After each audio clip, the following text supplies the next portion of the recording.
ನನ್ನ ನಿರ್ಧಾರವನ್ನು ನಾನು ಪ್ರಕಟ ಮಾಡಿದ್ದೇನೆ.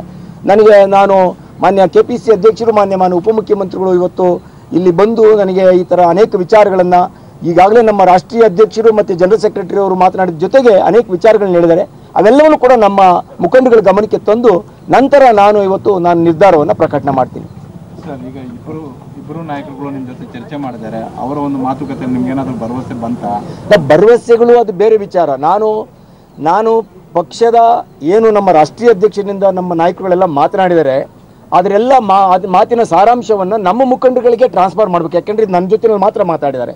ಅವ್ರ ಜೊತೆಯಲ್ಲಿ ಮಾತನಾಡಿ ನಾನು I have to extract their opinion. ಅದನ್ನು ತಗೊಂಡು ಆಮೇಲೆ ultimately I will just disclose my intention.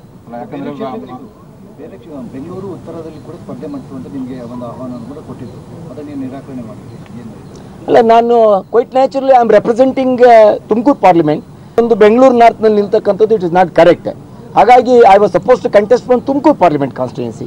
ಹಾಗಾಗಿ ನಾನು ಕ್ವೈಟ್ ನ್ಯಾಚುರಲಿ ಐ ರಿಜೆಕ್ಟೆಡ್ ಇದು. ಅಫ್ಕೋರ್ಸ್ ನನಗೆ ಮುಖಂಡರೆಲ್ಲ ಹೇಳಿದ್ರು ನನಗೆ ಆಗೋದಿಲ್ಲ, ಆ ಥರ ಮಾಡೋಕ್ಕಾಗಲ್ಲ ಅಂತ ಹೇಳಿದೆ ನಾನು. ಸರ್, ನಾಮಪತ್ರ ವಾಪಸ್ ತೆಗೆದುಕೊಳ್ಳೋದಕ್ಕೆ 3 ಗಂಟೆವರೆಗೂ ಸಮಯ ಇದೆ. ಹೌದು, ಅಷ್ಟರೊಳಗಡೆ ಏನು ಬೇಕಾದ್ರೂ ತೀರ್ಮಾನ ತಗೋಬಹುದು. ನಾನು ಅಂತಿಮವಾಗಿ ನನ್ನ ಶಕ್ತಿ ಇವತ್ತು ನಮ್ಮ ಮುಖಂಡಗಳು, ಕಾರ್ಯಕರ್ತರು, ನಮ್ಮ ಪಕ್ಷ ಅದೆಲ್ಲವನ್ನೂ ಕೂಡ ದೃಷ್ಟಿಯಲ್ಲಿ ಇಟ್ಕೊಂಡು ನಾನು ಖಂಡಿತವಾಗಲೂ ಕೂಡ ಒಂದು ರೀತಿಯ ಯಾವ್ದಾದ್ರು ಒಂದು ನಿರ್ಧಾರನ ತಗೊಳ್ತಕ್ಕಂಥದ್ದನ್ನ ನಾನು 3 ಗಂಟೆ ಒಳಗೆ ಅನೌನ್ಸ್ ಮಾಡ್ತೀನಿ. ಪಕ್ಷಕ್ಕೆ ಮುಜುಗರ ಆಗೋ ನಿರ್ಧಾರ ತಗೊಳ್ಳಲ್ಲ. ಅದು ನಾವು ನಮ್ಮ ಇಬ್ಬರು ನಾಯಕರುಗಳು ಹೇಳಿದ್ದಾರೆ ಆ ಥರ ಮುಜುಗರ ಆಗೋದು ತಗೋಬೇಡಿ ಅಂತ.